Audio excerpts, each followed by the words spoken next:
Guten Abend, meine Damen und Herren, ich begrüße Sie herzlich im Salon InMitte. Ich sehe, der Saal ist gut gefüllt, weil Sie wahrscheinlich der Person des heutigen Ehrengastes, aber auch der Problematik zu verdanken haben, mit der wir uns heute befassen werden. Ladies and gentlemen, we're going to talk tonight about one of the most important, difficult issue, the European EU foreign policies have been facing in the last 2 months, which is Ukraine, a country which had been a long time negotiating association and free trade agreement with the European Union, the president of which decided on the eve of the signing ceremony not to sign.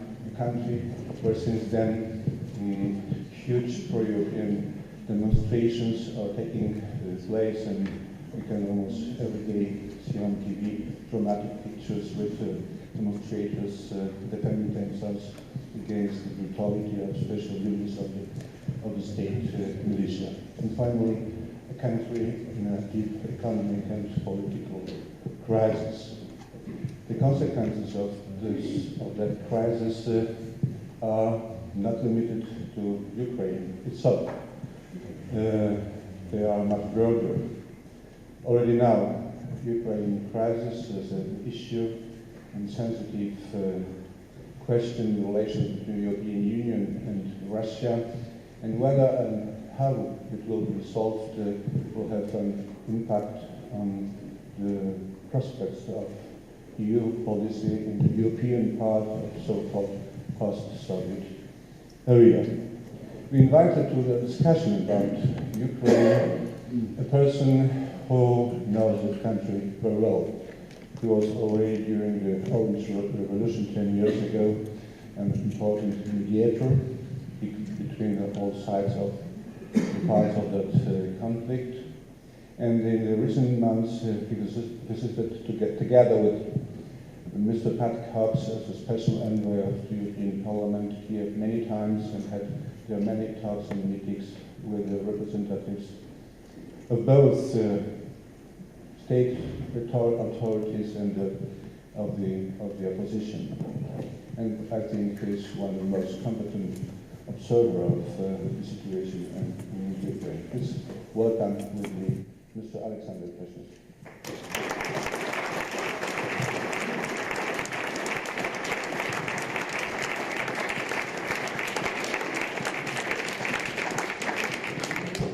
And our discussion will be moderated by the correspondent of Frankfurter Allgemeine Zeitung in Poland, Mr. Konrad Schuler, whom you know very well, I think.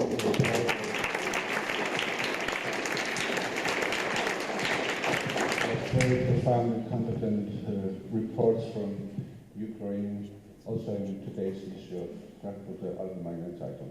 Mr. Schuler, the floor is yours. Thank you.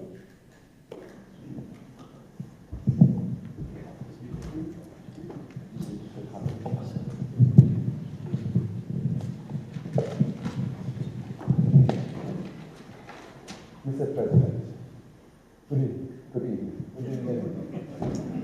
I just updated myself about your traveling.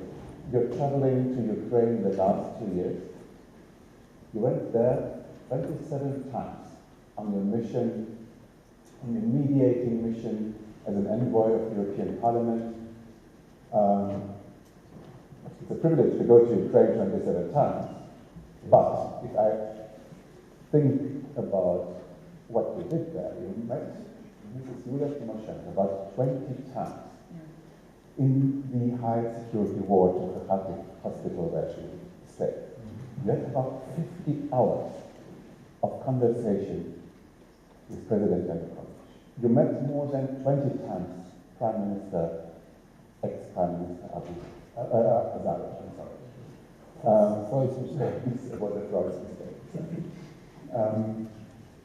It's a grueling pencil. I asked myself why the former president of the Polish Republic does that. I suggest let's start with an answer to this question that comes from Russia. An advisor to the president of Russia, Mr. Sergei Glaziev answered this question, why does a Pole do that? He says, well, Poles used to rule Ukraine over centuries, and they have a sort of nostalgia for the lost empire. And by the way, Poles have a minority complex. That's why they do that. So what do you think of this? First of all, thank you very much for this invitation and opportunity to spend time together with you discussing really very important and very hot issue of Ukraine and situation in Ukraine, future of Ukraine. And answer to your question, well, Mr. Glaziev is well known. We met him in many conferences, and he's a very special person, close to President Putin, but he's a fighter for this idea, which I think is maybe the most important for President Putin for next years, to establish Euro-Asian Union. And for this Euro-Asian Union, Ukraine is absolutely the crucial element, the most important element. Of course, to explain my activities as a nostalgia, as a concept, how to return to the great period of Polish Empire is funny, frankly speaking, because first of all, this empire finished 500 years ago. Secondly, it was quite short time, not very long. And finally, how to compare Russian Empire and Polish Empire. And really, that is some problem, some complex for us, that we never, as Poland, we never been such empire as our neighboring Russia. Well, that is good joke, and I think Mr. Glaziev is a man who has a special sense of humor. That is nothing to discuss. But the issue and the question is really very legitimate.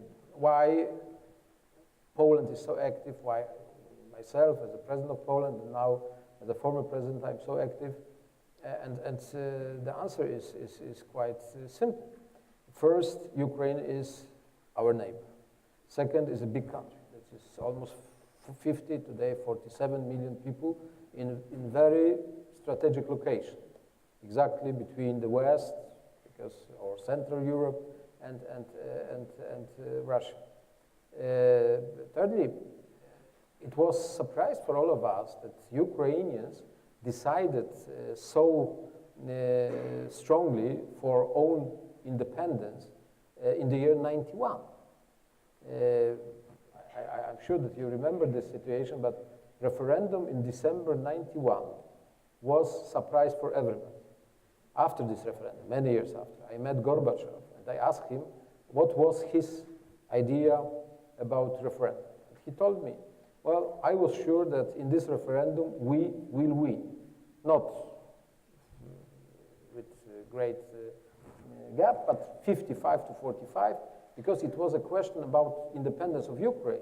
But the alternative was the presence of Ukraine in the framework of this new concept of Soviet Union, Commonwealth of Independent States. This Kravchuk, who was the leader of Ukraine those times, I asked him also about the situation. He told me, well, my prediction was that we will win. I mean, these independent movements will win this referendum, but result will be 55 to 45. And with a very high turnout, because turnout in this December referendum was something around 87, something like that %. But result was, do you remember? 90.7, so almost 91% for independence. And it was a real surprise for everyone.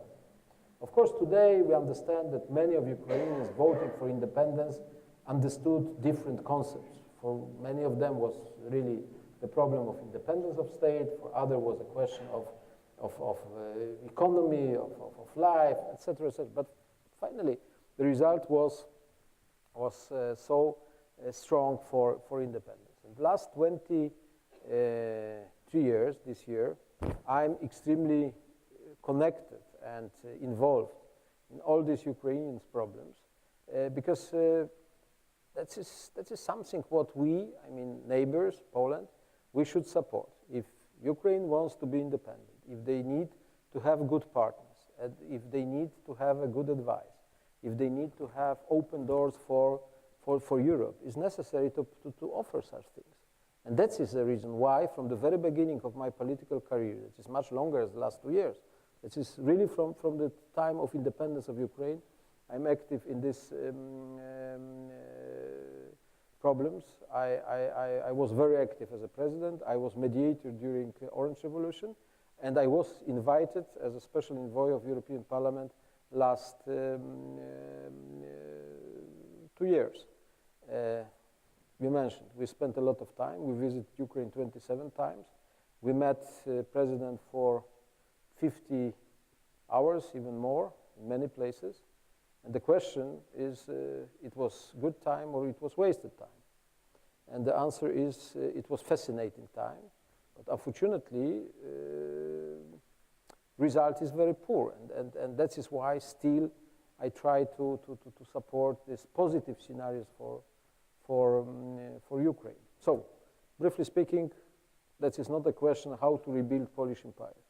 Because we know we have a small chance to rebuild our empire now, in these days. Because I tell you, we have something new argument for that. In the last 90 years, Poland won 2 gold medals in Winter Olympics. In the last days, we won 4 gold medals. It means that we have some potential. But I don't know if this potential is enough to rebuild Polish Empire. And especially my good friend from Norway sent to me SMS with congratulations, said, that's Poland now is a winter sports superpower. I said, yes, you're right. We are superpower in winter sports with 10 athletes. And that is fantastic, you know, because we have no more. But Glaziev is a different story. But our engagement, and that is something of what I would like to tell you during this meeting, we should keep our interest, our understanding, and our attention on Ukraine, because that can be the most important strategic issue in this year and next years. Now, you described the Russian interest as the interest in building a customs Europe and a Eurasian Union, yes, that some describe as a sort of 21st century form of old Russia, of the old Russian Empire. Now, on the other hand, again, quoting good old Mr. Glaziev, Glaziev is a treasure trove for good quotes. So he says about the European Union, the European Union, he says, wants Ukraine as a unilaterally dependent colony. So from their point of view, we are the imperialist aggressor, the hegemon, who wants to colonize poor little Ukraine. So basically we have a sort of complementary or antagonistic views from both sides. Is there a compromise? Do you think there is a compromise possible between these antagonistic views? Or is it the winner takes it all situation where the European Union has to be prepared to do tough fighting with an adversary that is not prepared to find a middle ground, but wants to have the whole win? Yeah, I think this is the most important question. But to explain the situation, is necessary to start with this opinion of Glaziev and many people in Russia, that is a fight between Europe and Russia, where Ukraine will be, etc. The difference between Russia and Europe is crucial, because Ukraine was, in the last 1,000 years, part of the empire. It was a province of the empire. And of course, I understand and I hope that this new concept, Euro-Asian Union, will be much more as European Union and not ancient Russian Empire with some kind of internal democracy, institutions. So how it will work, we'll see. But I give such credit on the beginning of this process that, okay, they can organize such Euro-Asian Union more similar to our standards and not closer to old standards. But the problem with Ukraine, and European Union never decided to take Ukraine against the wish of Ukrainians to be the part of European Union. Even more, we didn't offer for European Union, and that is, in my opinion, a mistake. In all this discussion about association, we didn't offer for Ukrainians to show this perspective of full-fledged membership of European Union. In my opinion, it was a weakness of all this process of negotiation. So, because speaking about membership, we don't speak about next years. We speak about the future of 10, 15, 20 years. For Poland, since association agreement until membership, it was exactly 13 years for Poland.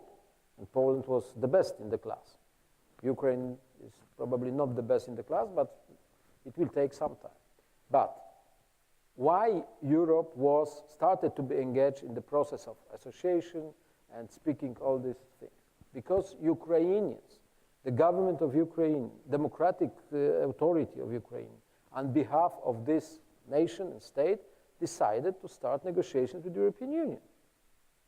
It started with Yushchenko and Tymoshenko after Orange Revolution, and it was prolonged, it was accepted by new president Yanukovych and Azarov as a prime minister then. I was a part of the opening session of Ukrainian parliament September last year, and still I remember very well the speech of President Yanukovych, and he spoke about two priorities for Ukraine. The first priority was association agreement and free trade agreement.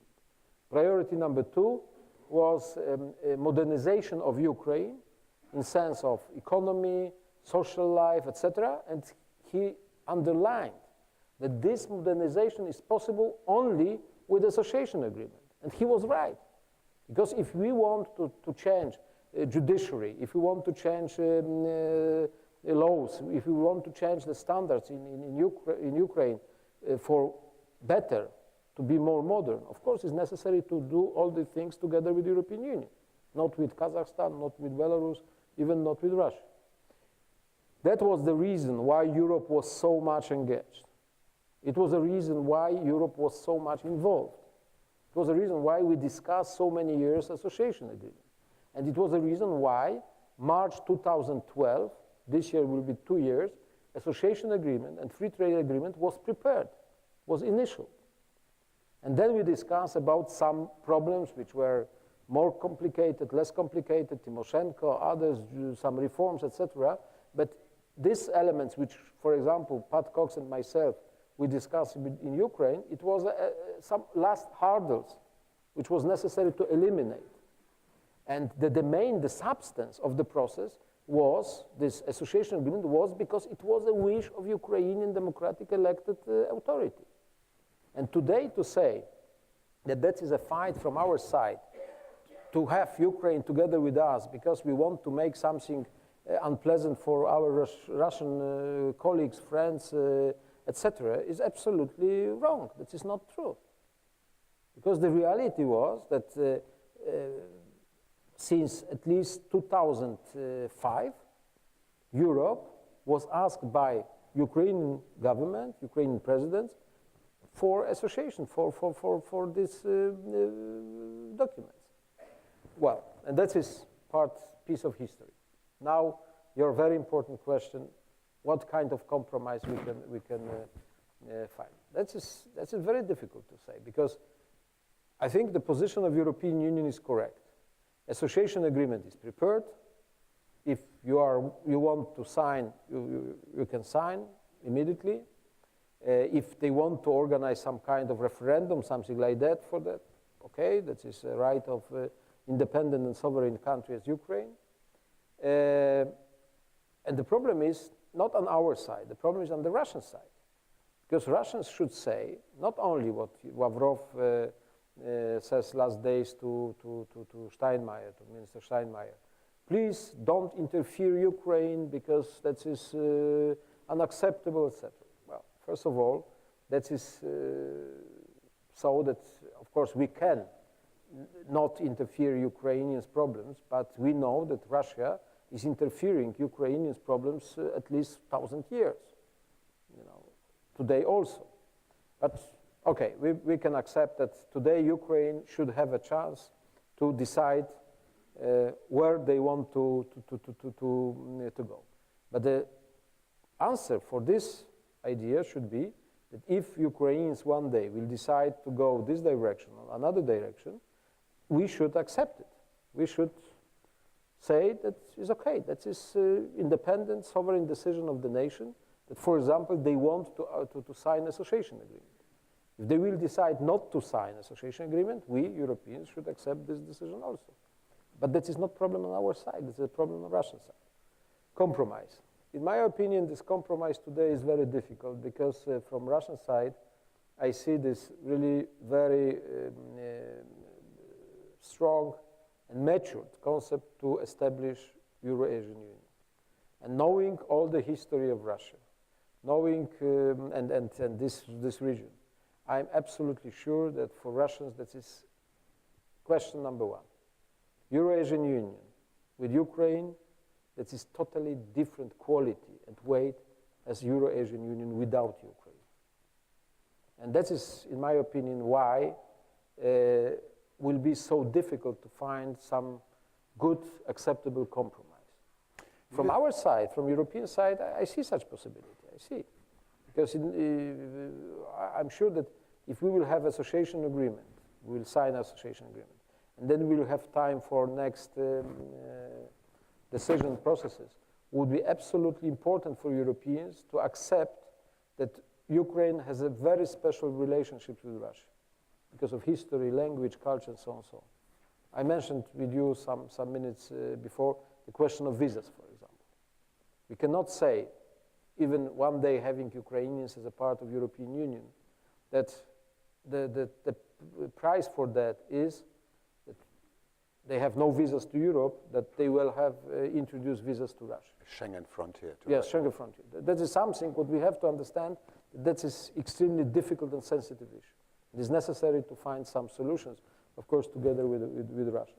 But today, on the political level, I'm afraid that it's extremely complicated to find a good compromise. Now, do you think if we step a little bit back and look at how Russian foreign policy is not only with regard to Ukraine, but also with regard to Syria, Iran, North Korea, all the difficult spots, might it be a possible interpretation to say on those points where Russian foreign policy makes the West life difficult, basically what they have in mind is Ukraine, but that basically Ukraine might be the reason why Russia might be difficult in other parts of the world, because that is basically a sort of the central long-term aim of Putin's presidency, under which he subordinates other aims and for which he instrumentalizes conflicts, for example, like the conflict in Syria, or conflict zones like Iran, or so on. Would that be an overinterpretation, do you think? I think it will be a little bit overinterpretation. I think Ukraine is extremely important, especially in this concept of Euro-Asian Union, but Syria or Iran or others, that is a different element. You know, Putin is, I know him quite well, I met him several times. I think he's a man with such a special feeling of Russian position, and he's a fighter to reestablish such position of Russia, especially after collapse of Soviet Union, after Yeltsin time, and he tries to use all kinds of opportunities to improve the position of Russia. And that is a lot of things, because that is, of course, Ukraine. But Ukraine is a very special case. But Syria, but Iran, but Sochi Olympics, but Snowden, all these elements. That is how to show that in this new architecture of global world, you cannot manage all the things without Russia. Sometimes that is quite serious. Syria. Sometimes it's not very serious, but that's his idea. I think for him personally, the most important is to conclude his legacy, his presidency as a man who reestablished this position of superpower of Russia. And then he wants to be among such leaders of this country like Peter the Great, Katrina the Great, Joseph Stalin, who really created the extremely strong position of Russia. So I think in his mind, this person, who I mentioned now, they are important for him. Two persons are not very respected by him. It's Gorbachev and Yeltsin. Because in his understanding, these two guys, these two politicians were the leaders responsible for collapse of the strong, proud position of Russia or Soviet Union before in the world. And that's this psychology is very important to understand, because if you know about it, you can understand a lot of decisions which we observed last years. Let's turn to the Ukrainian scene and to the political figures over there. You had the opportunity, as you said, to speak about over 50 hours with President Yanukovych. It had highs and lows. What do you think? Did you think that in President Yanukovych's mind there is a concept of change of power, of that the time might come where a president of a country retires, loses an election? Do you think that this has a place in his mind? I think yes. Because he's a person who experienced all this situation many times. Of course, he doesn't like to lose the power, and that is something what for him is very unpleasant. I remember our talks 2004, 2005, when after second round he was announced as a... During the Orange Revolution, before, where you were an important mediator. Yeah, I was important mediator in this conflict, but I remember we met him when he was announced as a winner of the election, and then after all this protest and our activity, he lost this position. For him, it was very dramatic situation, but he survived, and I think he knows quite well that it can happen. But today, his plan is different. During his first term, he has 13 months to the next election. He wants to participate, to run for re-election, 2015. Then he has next 5 years, and probably he has, because this example from Russia, for many of politicians in Ukraine is encouraging. Maybe he wants to change the position to be for some short time prime minister. I don't know, but in my opinion, he understands the change of power, the change of position is possible, and he is ready to accept it. But his task today is to win election 2015. Despite everything what we can observe now, and despite public opinion polls, despite his unpopularity, and despite other reasons. He wants to run, he wants to win, and for him that is the problem. To win means not only to continue his political life, but it means to protect, to have some security, to be safe. Of course, because there has been a sort of unwritten rule before his presidency that you don't touch ex-presidents, you don't touch ex-prime ministers. Mm-hmm. Now he put an ex-prime minister into jail, yeah. And he put an ex-president into a very, very difficult situation, President Kuchma, by allowing that Kuchma was put on trial for the murder of a journalist in the year 2000. So the rule that you don't touch the axis has been basically broken by him. So is there actually a possibility for him left that secures his personal liberties, personal freedom, the wealth of his family?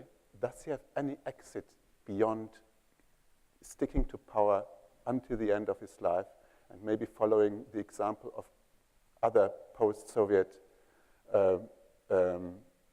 rulers like the Aliyev family, where the only solution to solve this problem was to keep it in the family? We all know that he's building up his son as a powerful oligarch. This oligarchy of his son will not be sustainable if the family doesn't stay in power. Do they have an alternative to staying in power? Well, I think he will fight, no doubt. And that is a problem for this situation now. Because, in this situation of such deep conflict, the leaders of the country, they have, I'm speaking now theoretically, they have two possibilities. First, to look for some compromise, then to use some tough methods like state of emergency or some kind of martial law. In these two elements, I think he's not prepared for that. He's not prepared for compromise because he knows that the price for this compromise is his presidency, is his person. And he's absolutely not prepared for that. As to introduce some kind of state of emergency, in my opinion, he's not ready to do it because disintegration of the institutions, state institutions in Ukraine is quite advanced. And today, of course, he has a special forces, and the special forces, that is something what he can use, for example, in Kiev, but not very strong. Bakhmut is something like 4,000 or 5,000 people. Yeah, and that is not very big unit, but in my opinion, this unit is still very loyal. But if you need for such state of emergency the loyalty of army, question mark, militia, question mark, judiciary, question mark, state administration, interior troops again yeah, question no, but mark. some, that's everything is under question mark. So I think that's a problem. Azerbaijan or such places, Kuchma published many years ago. The book was not maybe so interesting, but the title was great. The title was "Ukraine is not Russia." That is true. And so we don't have to read the book if we read the title. No, the book is partly is quite, but this idea, because I think to understand Ukraine today, especially after 23 years of independence, is necessary to understand Ukraine is not Russia. And if I have a chance, if I would have a chance, I will suggest to Mr. Putin to read this book, because for many Russians, it is very important to understand that especially after 23 years of such increasing Ukrainian identity, Ukraine is not Russia. But Ukraine is also not Azerbaijan. Even more, Ukraine is closer to Russia as to Azerbaijan. And today, and that is why we have such situation in Ukraine. We have really, maybe not very strong, but existing civil society. We have the people who are against such rules of the game, who are against such ideas that the son will replace the father, and they are speaking loudly, they are very courageous, they are ready to demonstrate on the streets, they are ready to take a risk, because for many of them, the people on the Maidan, this many weeks of stay on the Maidan means the problems. With job, with family, with money, with everything. But they're ready to do it. And that is a big difference, huge difference between Azerbaijan or Central Asian republics and Ukraine.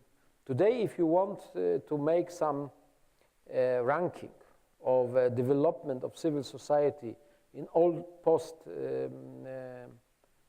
post-Soviet republics, I tell you, of course, number one are Baltics, but they are members of the European Union. That's a different story. But in my opinion, civil society in Ukraine is more active and more engaged as civil society in Georgia, which is number two. And please don't compare civil society in Ukraine with Belarus, with Kazakhstan, Turkmenistan, etc. The civil society in Ukraine is much stronger and much more engaged as civil society in Moldova. You know, you don't have to. You can also look at good old European Union countries. Which European Union country had a demonstration with 500,000 people on the street? Not Germany, not Poland. So, in certain senses, the Ukrainian civil society is even stronger. You're jealous? I'm absolutely jealous. Yes.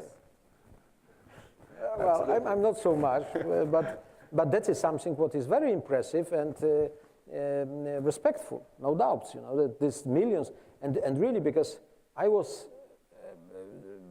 had some doubts about this information that one of the first demonstrations Maidan was 1 million people.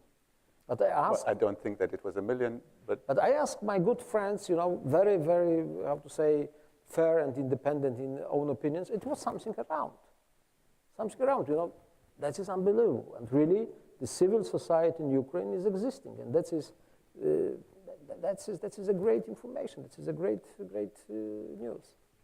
Keeping our eyes on the opposition and on civil society, the opposition has a political weakness because there's no obvious leader. The means of civil disobedience are reduced because, for example, the means of general strike, the means of strike that was so important, for example, in your country, in Poland, doesn't exist because the strategic industries are not in the regions in which the opposition is strong. Not only, they are also private. They are not right. They are not state-owned like exactly, in Poland 25 exactly. years ago. So there's a lot of means that the opposition doesn't have in their hand. They don't have the means of strike, which was so important in Poland.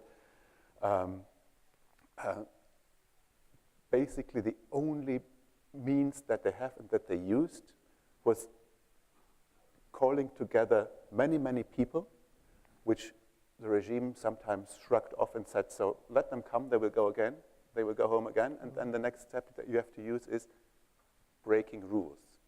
The opposition, sometimes in a controlled, sometimes in an uncontrolled way, used breaking rules, also stepping over the threshold of violence as a means of increasing pressure on the regime. Now, this is a very, very difficult situation, not having any other means in their hand, coming to the point where more or less spontaneously violence develops from the middle of the Maidan, is responded very violently by live shooting, live ammunition shooting, killing people.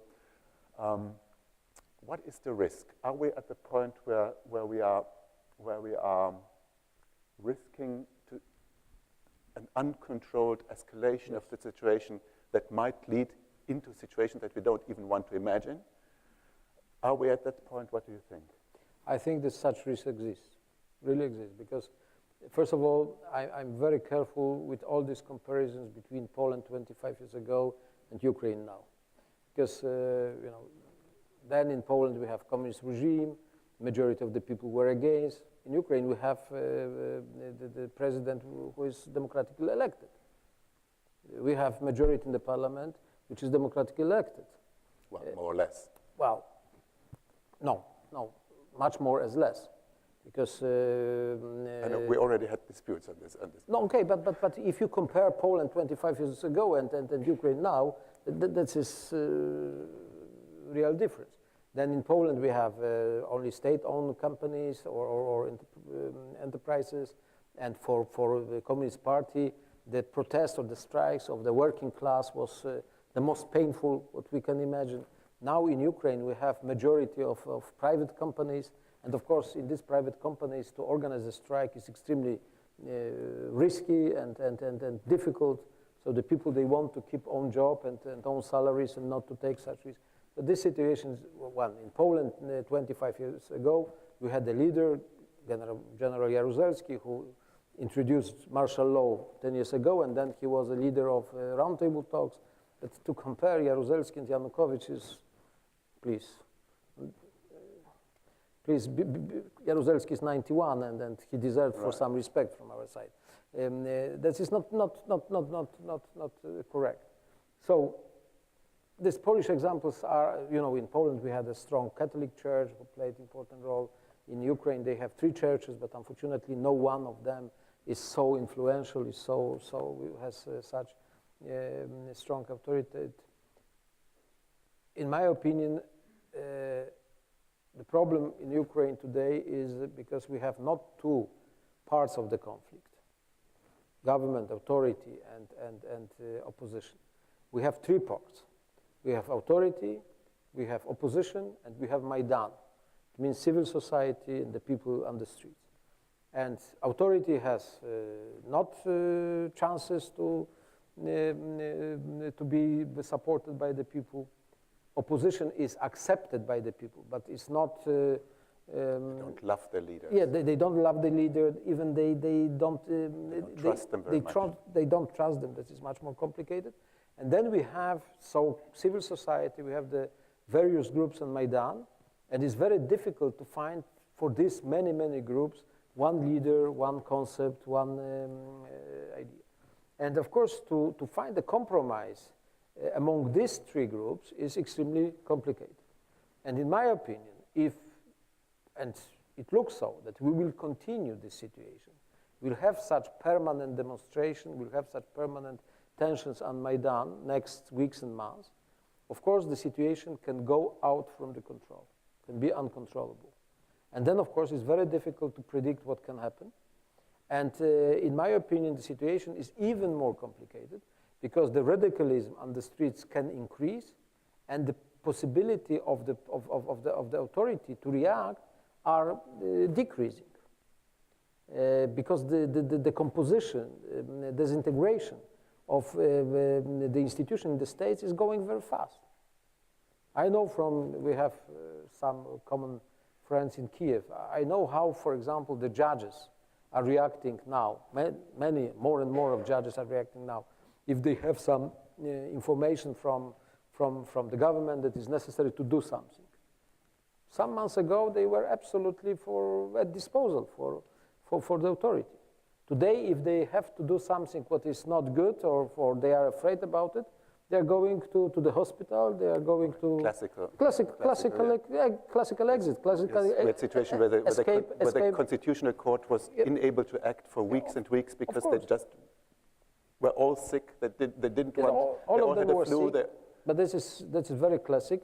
But it means disintegration of the state, and this risk is existing. Is absolutely quite serious fear for the future of this country.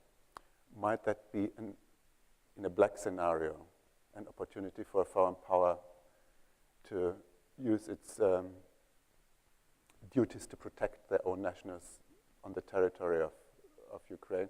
I'm speaking, for example, again of Russian diplomats have mentioned the Budapest Treaty of 1994, if I remember it correctly. The Russian diplomat mentioned, in the case of disintegration of Ukraine, we have committed ourselves, Russia and also the United States, which is interesting, to intervene to re-establish the unity of Ukraine. Again, is this too black a scenario to be? Is it just a black nightmare, or are we close to something that might really happen? Still that is too pessimistic. Still, we'll see what will happen next month. But today, if you ask me as a specialist and the man who knows this country well, I think that is too black. That is too pessimistic. But I think we here in Europe and in the United States, we should be prepared for some kind of action if these processes will be out of the control and really disintegration of the state can start. Today I had the privilege to meet President Gauck here, and he asked me about the role of OSCE. And I think that is something, this is the vehicle we can use. And even last days we had some positive example of OSCE activity in Kiev. It was this...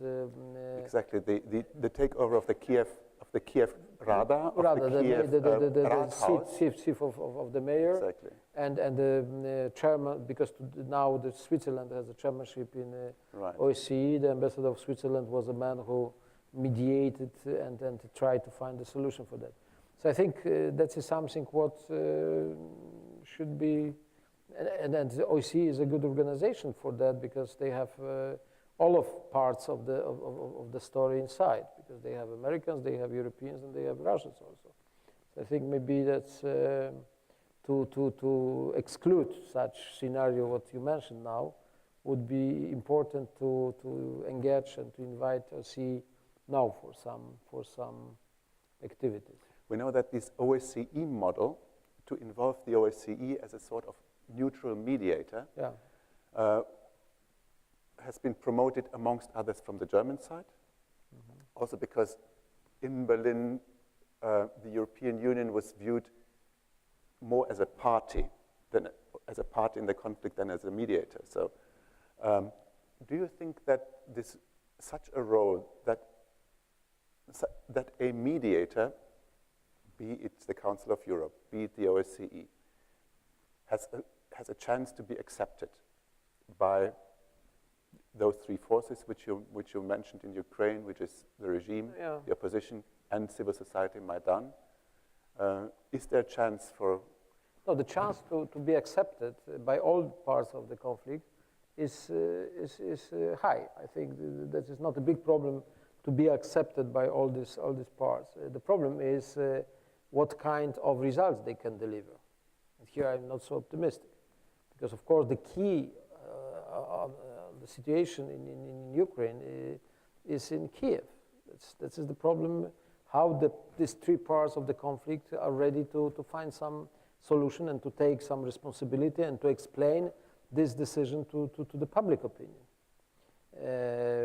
But as a facilitators, as a mediators, as some ground for some compromise or some discussion, debate, negotiations, I think OSCE can be quite useful concept.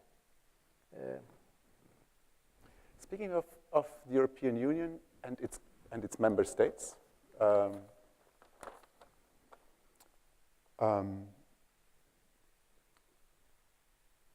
there has been this telephone call by Assistant Secretary of State Nuland with the United States ambassador. Well, I'm afraid she said something like, fuck the EU. We are all over 18, I have to confront you, it's just the truth, I'm a journalist. That described a sort of attitude towards the European Union as an inefficient body that can be neglected, that unfortunately has to be neglected. This is the point of view of an American diplomat, of an experienced diplomat. Toria Nuland is well known to be a tough lady. So what do you think about this conception that we are basically what we call in German a paper tiger, a big structure without the instincts to fight their corner in a situation where the corner has to be fought? Is there any truth in it? Is it true that maybe this situation could more easily be solved on the basis of nation states, starting from states rather than from such big structures as the European Union? What are your thoughts about this? First of all, I don't like such description which were used by Toria Nuland. Yeah, Toria Nuland. She's really a tough lady, and her language is yes, she spent some months on a Russian fish trawler when she was very young. She speaks Russian also, and but I think I try not to exaggerate the situation, because frankly speaking, and I remember our mission, this 18 months and so many visits, we had every time discussion with the U.S. ambassador, the previous one and the new one, Mr. Pyatt, and it was very constructive. It was very open, very frank, and I think if you want to be effective in all these Ukrainian problems, and not only Ukrainian problems, this close cooperation between America and European Union is a must, is the precondition of success.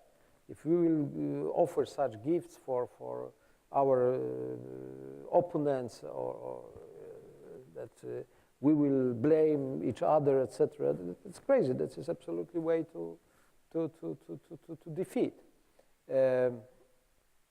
America and of course, America knows European Union quite well, and we are not ready because of Ukraine to change the nature of European Union. We have 28 members, we have procedures, we need time, etc., etc.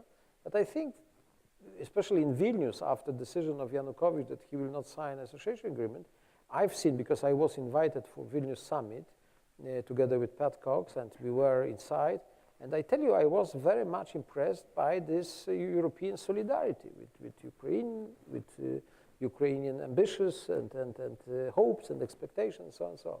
So I think today in Europe, we understand the problem of Ukraine much better as 6 months ago. Even in such countries very far away, like Portugal, Spain, Italy, etc. Of course, everybody has own problems. Italy has new government, etc., etc. But I'm very relaxed with all these problems, because when in Portugal the Ukraine is not the topic number one, that I understand it, because in Poland, Morocco or Tunisia is not the topic number one also, because we have different location, we have different experiences, knowledge, etc. So that is not a big problem. The big problem is that we have to work together. We have to fight together. We should propose our common policy. And what kind of common policy now we need for Ukraine, together with the United States? Very easy to say.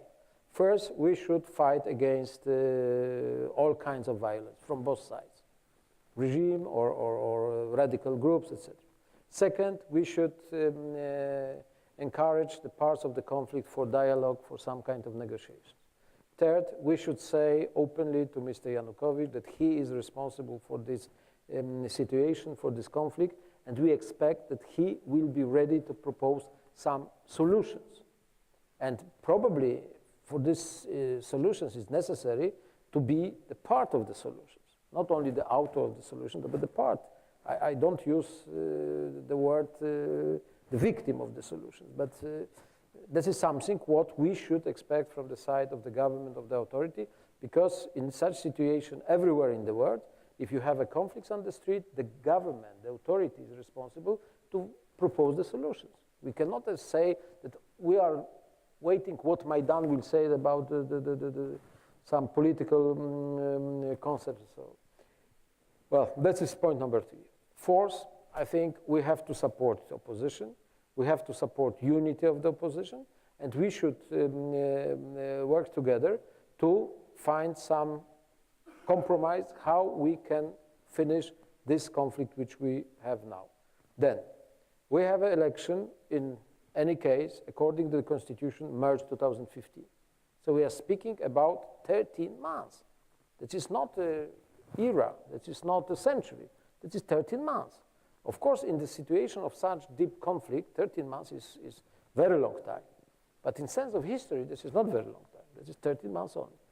And then, of course, our task is to help Ukraine in these 13 months, first, to stabilize the financial situation, because really the most dramatic for Ukraine can be now some kind of default, because it can create really the revolutionary atmosphere in the country. And the second element, to prepare free and fair election, as free, as fair as possible. I understand that you have some doubts, but if we will have only in regard to the last parliamentary elections. It's okay, but it's necessary. We can send more observers. We can send more international organization to watch everything what is going there. So we have instruments. And last point, the most important. And US and European Union, we have to understand that if one day, because of election or after election, we'll have pro-European government in Ukraine, is necessary to be ready to support this government, not only by words, not only by statements, but by financial support also. Because pro-European government in Ukraine will have the same problems which we observed last month. Blockade of Ukrainian export to Russia, no money, increasing prices for gas, etc., etc. And we cannot say to new government, pro-European government in Ukraine, which will be the result of the election, of free democratic election, that, okay, we welcome you, we understand that you want to be closer to us, but we have nothing to offer for you. So you're talking about the so-called carrots. Should we also put sticks, take the sticks out? Sticks we have still in our hands, because we have sanctions, we can use these sanctions against the leaders of Ukraine. I'm against sanctions. I tell you, not in such a very general sense, because I know what means sanctions in Cuba, I know what means sanctions in Belarus. I think the sanctions is the sign, or is a sign not of strength, it's a sign of weakness. And the sanctions, that is the last argument which we can use. And because after sanctions we have no dialogue, and in fact we accept that the situation is absolutely out of our influence. So the sanctions are working as far as we are speaking about it. We are keeping all the sanctions in our hands, but we are not using the sanctions. That is, of course, tactics, and I think I'm speaking a little bit too loudly about it. Like the atom bomb? Like atom bomb, exactly. It should never be used. It is there not to be used. Yes, that is something and they understand. I mean, the leaders of Ukraine, they understand very well what means sanctions and how dangerous for them in such very practical life the sanctions are. But I think today we have to work with the United States together. I think we should absolutely eliminate such statements like Mrs. Nuland, and to look especially what we can offer for Ukrainians if the scenario will be better for European integration. And this is not only a question of credit, it's not a question of money, it's a question of visas, liberalization of visa regime. It is a question of many elements which will be the proof of our intentions. It will be the proof of our approach to Ukraine, because this day can come soon. Mr. President, I thank you for our discussion until this point. We are coming now to the point where we open our discussion to the audience. We still have something like, Mr. Ambassador, something like a quarter of an hour, I suppose. There are going to be 2 microphones available. Whoever wishes to ask a question, to contribute to our discussion, please introduce yourself, raise your hand. You're going to be brought a microphone. Here we go. This is over there. We have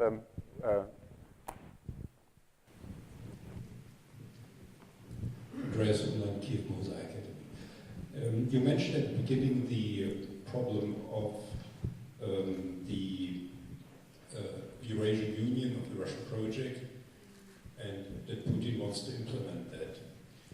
I'm asking you both as a diplomat and as a Pole, is there a way to find a solution to that?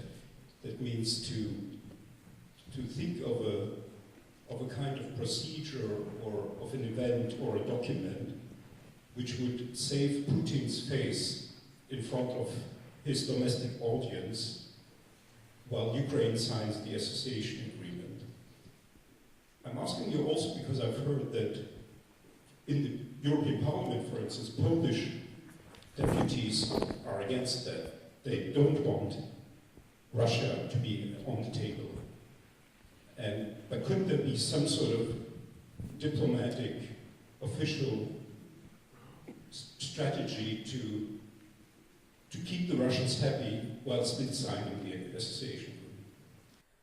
Well, I think 2 elements. First, it's difficult to imagine that we can see Russia happy if Ukraine will sign association agreement. It is something what objectively is almost impossible. Because for Russians, that is not only the question of substance, what means association agreement. This is much more the question of prestige, of the history, of mentality. I tell you, many, many years ago, before association agreement, all the things, I had the interview with those time famous Russian journalist Kisilov, and it was also, he asked me about Ukraine, independence of Ukraine, so, and after my explanation that we support independence of Ukraine, that I'm very much impressed by this increasing Ukrainian identity, etc., he told me very funny but interesting thing. Mr. President, you have to understand one thing, that for such ordinary Russian, two elements are absolutely unacceptable, even after, it was after 10 years or 12 years of Ukraine independence. The first, what is unacceptable, that Crimea, where this ordinary Russian spent own childhood, then he was a pioneer in the camp, then he was with his family, kids, grandkids, etc. But Crimea is not part of Russia. Is a part of a different state. But that is even not so important. Much more complicated for such simple Russian is to accept that his favorite club, football club, the champion of Soviet Union 34 times, Dynamo Kiev, is not his club. You know, how to accept it, you know? And it's necessary to understand that mentally, I think we need new generations, because now for new generation of Russia also, the Ukraine is a different place. But for all these generations, 23rd plus, the Ukraine is a part of the own state. So that is very difficult. So I cannot imagine a situation in which Russia is accepting, happy, and the association agreement. But the next element is we should discuss with Russia. And I don't know what European, the Polish European, the members of the European Parliament wants, but in my opinion, of course, we shouldn't speak with Russia about Ukraine without Ukrainians. We cannot have some, you know, international negotiations, what to do with this poor country. It would be wrong, because it would be against the rules, firstly, and secondly, it would be against the pride of Ukrainians. But if you want to find some solutions, if you want to speak about compromise, which is extremely difficult to reach, but if you want to discuss all the things, Russia should be on the table. And I tell you, that is nothing new for me, and that is nothing sensational for me.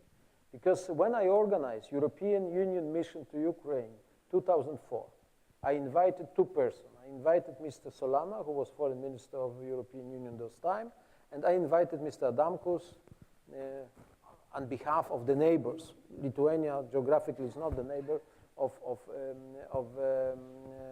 Ukraine, but it was a very, very nice person, good politician. I invited him. So we, three persons, Solana, Adamkus, and Kwaśniewski, President of Poland, we represented European Union.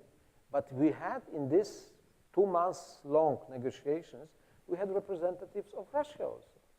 Because official representative of Russia was Speaker of Duma, Mr.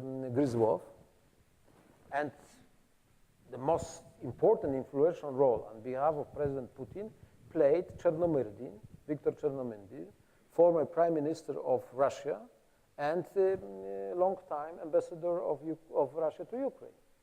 And of course, he was this man of hotline. So, in my opinion, if you want to look internationally and discuss internationally what kind of compromise we can achieve and what kind of support we should propose for Ukrainians, I think this is absolutely predictable and imaginable that we will have European Union, we'll have United States, and we'll have Russia. And that is why I'm speaking about OSCE framework. Because in my opinion, that is an organization which can unfortunately, it's not a very active organization. It's not the best organization now in the world.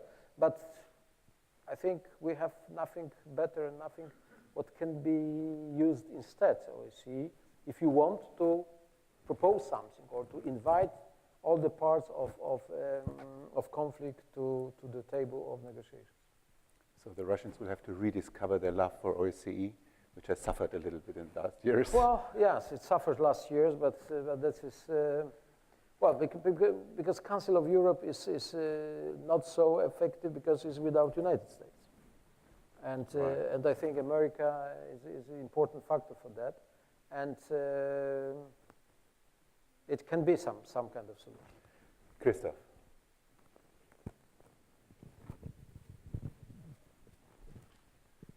Thank you.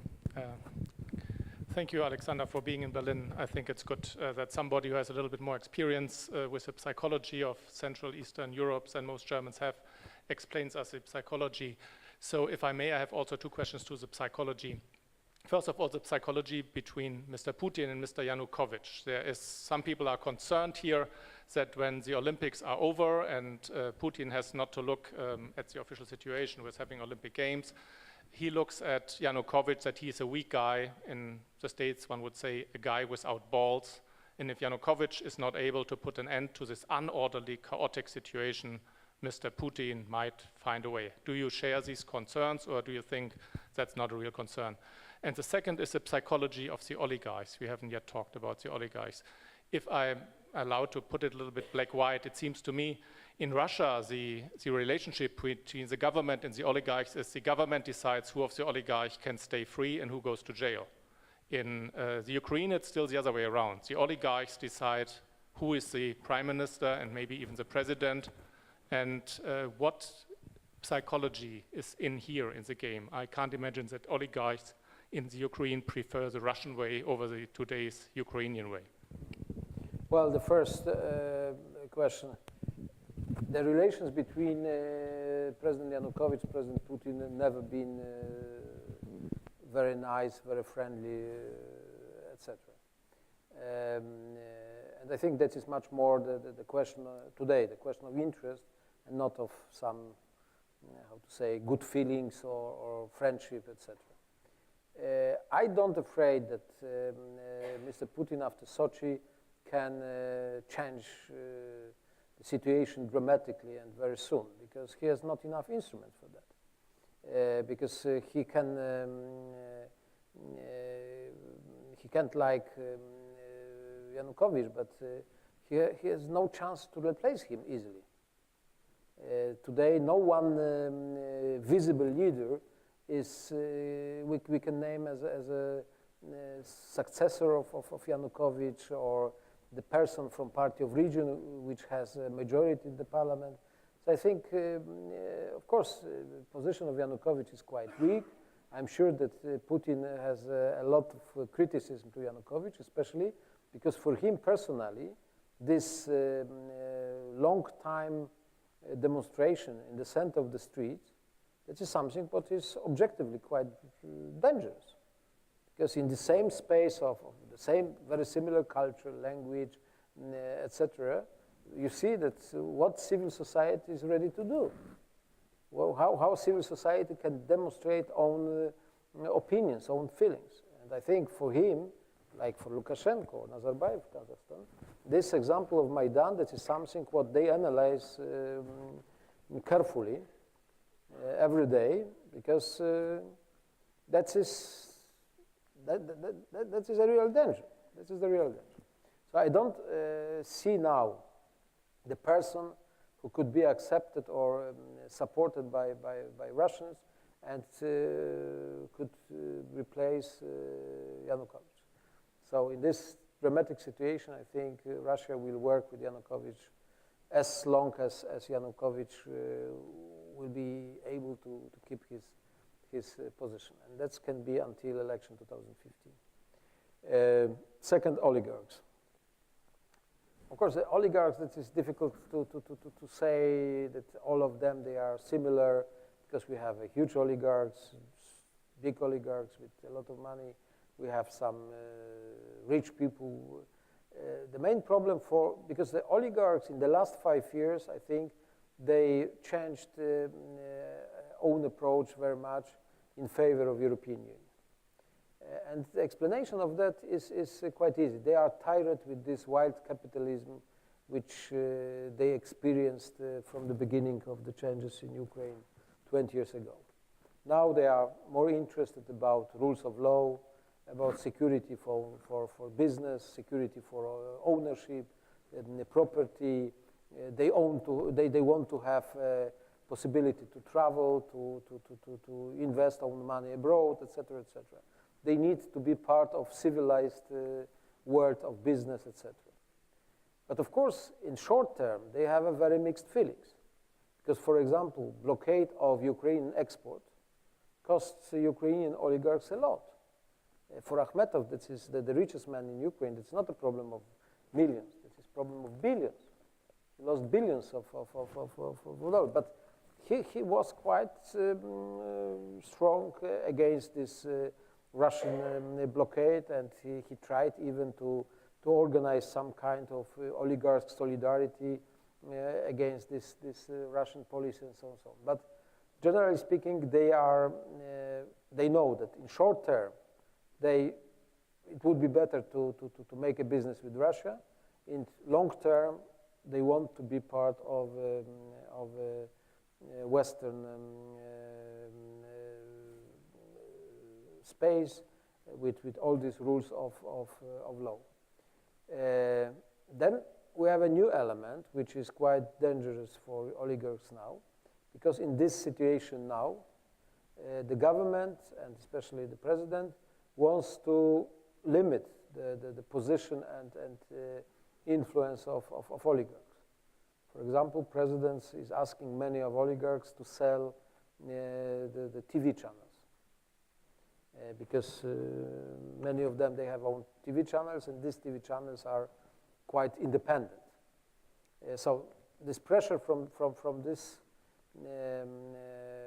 weak but still enough strong government is increasing, and they are very much afraid, because it means if they will not have some good relations with the government, they will pay a very high price for that, because still the element, the instrument of pressure, Ukrainian government has a lot.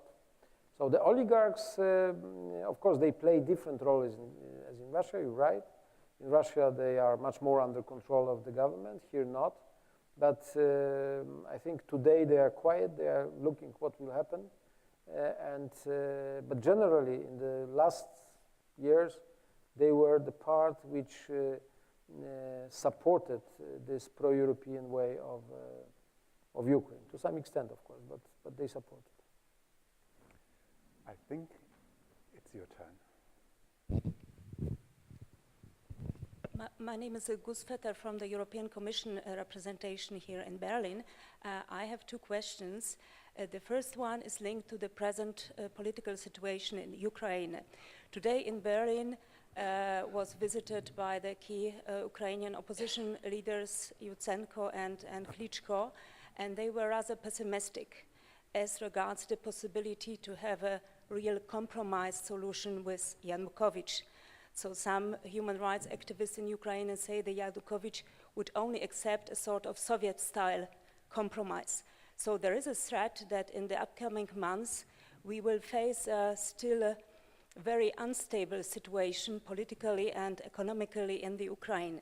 And my question is, what is your opinion? Because for the time being it seems that the EU has no plan B. The EU only reacts, but does not take a proactive stance.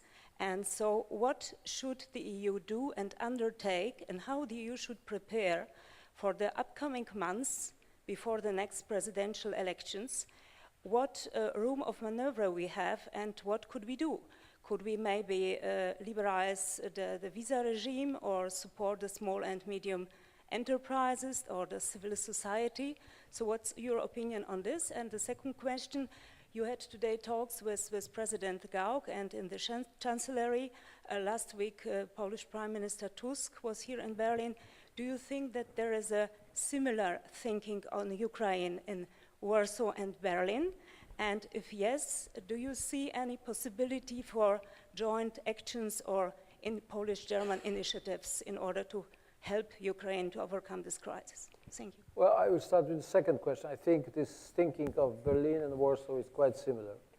And I support very much the activity of Polish Prime Minister because I think it was correct to visit many capitals in Europe to discuss all these things, because we should be prepared for plan A, B, C, and something, because the situation in Ukraine is really unpredictable. And of course, would be great to have at least one or two prophets with such good prophecies what can happen. But unfortunately, we don't have such prophets. And I'm very close to the opinion of Ukrainian leaders of Ukrainian opposition. Optimistic or pessimistic, the good description is who is pessimist. The pessimist is well-informed optimist. And because in Ukraine cases I'm so well-informed, it means that I'm more pessimist as optimist. And I think we can have such situation, exactly, because Yanukovych is not prepared for some kind of deep compromise, because he knows quite well that the element of this compromise is his resignation. And that is something what is unacceptable for him. Then opposition is not enough strong to say that we have enough power and you have to do something, because they know that they are not enough strong. So my prediction is also similar, that we have a permanent crisis. We can have next month very similar, some talks, some good news, bad news, but nothing substantially changing the situation. And that's it, but we have 13 months. In any case, in March 2015 is necessary to organize presidential election in Ukraine. And I don't expect that before presidential election, the president will try to change the rules of the game, for example, to introduce some kind of state of emergency, what I mentioned earlier. He has not enough power for that. So it's necessary to be prepared that 2014 is a year of very serious problems with Ukraine, inside Ukraine, and that would be not very positive sense, but the year of Ukraine. European Union, what we have to do. First of all, we should understand that we have 13 months. Secondly, we should continue our attention and activities. I think each visit from European Union officials to Kiev makes sense and is an element of not very big, but some kind of influence. As far as we have visits of commissioners, Madam Ashton and others, we will protect the people on the streets, and the violence, in my opinion, can happen, but not so easily as we will say that we are not interested, and the feeling in Kiev will be that European Union is not interested about Ukraine because it is too complicated, it costs too much, etc., etc. And then, of course, practically, we have some important things. First is support for NGOs and civil society. Liberalization of visa regime, it would be a great decision, because especially for the people, that is something what they need very much, they expect very much. Then, we should be prepared for election 2015. A lot of observers, a lot of discussions about the rules of them, using all kinds of organizations, OSCE, Council of Europe, European Union, Venice Commission. We have a lot of experience in this, on this field, and I think it would be great to use everything what we can use to have, what I said earlier, as free and as fair as possible election 2015. Then, we should cooperate with opposition leaders, and we should fight very much for unity among these three leaders. Because in my opinion, in the plan of President Yanukovych will be to split, to make some problems inside this so-called united opposition. And if these three guys will one day will start to fight each other, that is of course the end of chances for the future. Then of course would be great to have close and much good cooperation between the United States and Europe. And finally, it's necessary to be prepared on the day after the election. Because I want to repeat again, in such theoretical scenario. After the election, we have a president of Ukraine which wants to sign association agreement with us, which is very much pro-Western oriented. The reaction of Russia will be quite easy to predict. They will stop the export of Ukraine. They will say that they have no money for this next tranche of credit. And of course, they will go back to the prices of gas from the year 2009. And then it's necessary to go to this new president of Ukraine with IMF about long-term credit with some, of course, conditions of reforms, etc., etc. But we should propose for Ukraine some short-term funds for financial, to keep financial liquidity, etc. And then we should finally say for Ukrainians that we are ready to accept that at the end of all this very, very long process of association, 15, 20 years, nobody knows how much, how many, we are ready to accept Ukrainian membership into European Union. Because I think in all this, our package before association, it was one of the main weaknesses. And I understand that this question of membership, even in the next 20 years, is politically very difficult for all member states. Maybe not for Poland, but for Germany, I think it's much more complicated. For Spain, Portugal, UK, etc., that is extremely complicated. Too, because you will have to share the funds floating into the East. I tell you, with money, this is not a big problem for us now, because we have these two positive budgets. And I tell you a good story. When I was in Spain, when we are fighting for our membership, on such press conference, I had a very nervous question from one of Spanish journalists. Mr. President, how you will explain for our taxpayers and the people in Spain that now all this money from Brussels will go to Warsaw and not to Madrid? And I said, well, I will explain very easy. How? Why? And I explained very easy. That is our turn. And I think that is... Teraz my. Teraz my, of course, exactly. And that is the same necessary to say to Polish public opinion in the year 2000, I don't know, 2025. Now is Ukrainian turn. And that is a concept of European solidarity, etc.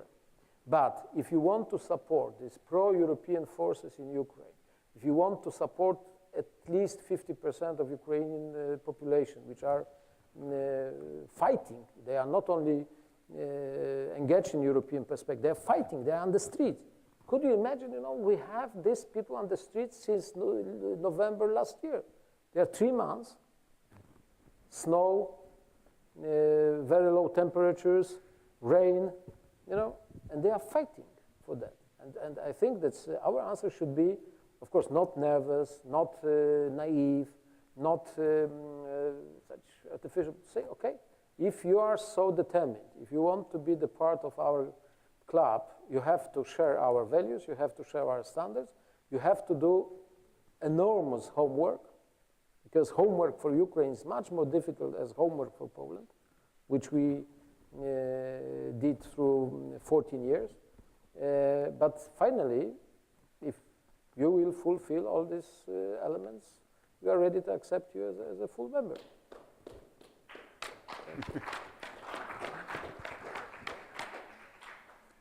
Mr. President, I thank you very much. We have had a lively discussion, many surprising things. You know what surprised me more? Yes. Who would have imagined 4 a month ago, that we would discuss a whole evening about Ukraine without mentioning Yulia Tymoshenko? Yeah, times are changing, and Ukraine is full of surprises. Full of surprises. But if you mentioned Yulia Tymoshenko finally, I think it's necessary to say one word. This situation which we have now in Ukraine, paradoxically, is not bad for her. Because as far as we have demonstration, we have this attention from the world about Ukraine, she's quite safe. She's quite safe in the hospital in Kharkiv. But I think if, and I said the things to President Gauck, if we Europeans will have some contacts with leaders of Ukraine, it's necessary to ask them, not to making Tymoshenko as a problem number one, because it was maybe a mistake, but now it's necessary to ask them how we can support this lady for some necessary medical treatments. Because I met her many times, and this problem of her health is not artificial. Not imaginary. Yes, it is serious. And I think from moral point of view, from our side, we should ask how we can help her, even for a short time, to take her from the Kharkiv hospital to some places in Europe to make necessary surgery and to return her if they want back to Ukraine. But I think Tymoshenko cannot be the point number one of our discussion about Ukraine now, but still we have to keep our moral responsibility for everything what can happen with her, because it would be wrong if you will say, well, Tymoshenko is not important now. No, she is really in bad shape. She needs some medical support, and we are obliged to do something. Thank you very much. Thank you.